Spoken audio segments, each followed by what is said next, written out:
Salut tout le monde, j'espère que vous allez bien. Donc me voilà, alors ce matin j'ai voulu passer un coup de vibro pour semer le persil parce qu'ils annoncent de la pluie ce soir et demain, peut-être 10, 12 mm ou peut-être 15. Je me suis dit que ce serait parfait, mais non ça fait pas. J'ai trop attendu, j'aurais dû le faire hier, les moutilles elles ont séché.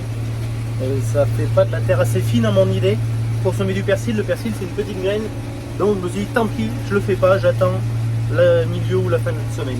Donc du coup j'ai attelé l'RC-Tri et me voilà, on peut me passer un petit coup d'RC-Tri dans l'ail. Ah, voilà, par contre là ça se fait à merveille. J'en à 3,5.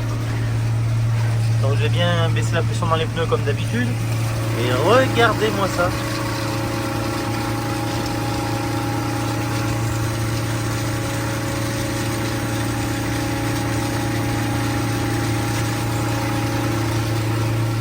Ah, j'ai déjà des petites herbes qui sont en place, ça va pas tout arracher, mais ça va être du mouron ou de la véronique, des herbes d'hiver.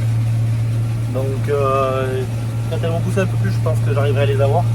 Parce que quand elles poussent un peu plus, dans les petites racines, on les tire en fait avec la RC-Tri. Mais là, le fait de bouger cette terre, il faut savoir que la terre est chaude mine de rien. Donc on a des nouvelles herbes, des nouvelles adventices qui sont en germination.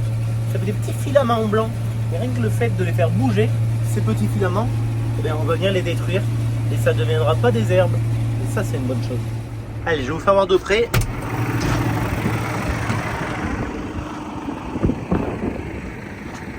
Et vous voyez ce type d'herbe là qui est minuscule, elle va y péter aujourd'hui par contre. Mais quand on gratte, alors je sais pas si je vais peut-être pas tomber dessus, mais quand on gratte, on arrive à trouver déjà des petits filaments. Et ce genre de petits filaments, si on peut les détruire, c'est une sacrée bonne chose.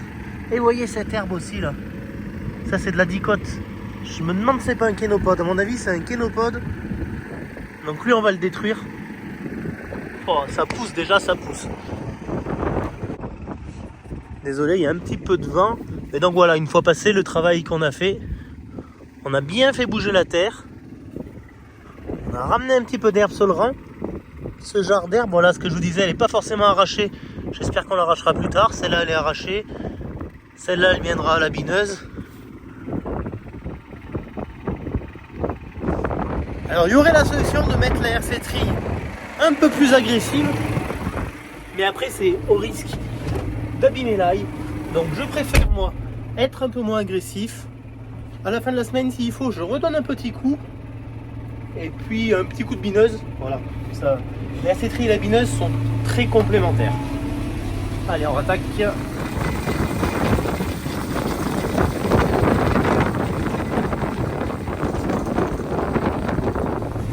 je suis dans un rond qui est un peu plus sale. Et ça tire plutôt bien l'herbe. Donc, comment je vois que ça tire plutôt bien l'herbe, c'est qu'on voit quand même les adventices qui sont coincés dans les dents de la herse. Ça veut dire que ça les a arrachés. Et c'est plutôt bon signe. Je vais voir ça.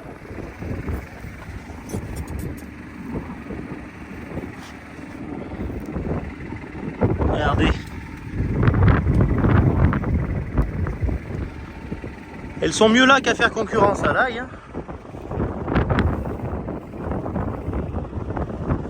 Allez, on continue. Bien content du travail que ça fait. Très content du travail que ça fait. Surtout que bon, là je mène 3 planches à la fois, à 3,5 km/h. Ouais, voilà, j'ai un hectare 35 à faire. J'en ai vraiment pour pas très longtemps. Donc quitte à remettre un coup en fin de semaine, c'est pas pour le temps qu'on y passe. Il vaut mieux faire des petits passages réguliers qu'un seul passage trop agressif. Voilà, ça c'est les réglages de la RC-Tri. Ça s'apprend, on a toujours peur de faire un petit peu de mal aux plantes. Faut être un petit peu pointilleux dans les réglages. Mais ça se fait super bien. Bon, sur ce les amis, voilà, c'était une petite vidéo rapide pour faire ce que j'étais en train de faire. C'est bien dommage que j'ai pas pu semer le persil aujourd'hui. Mais quand je vais faire les reprises et le semis de persil, je vous ferai une petite vidéo de toute façon. A très bientôt dans une prochaine vidéo. Ciao ciao.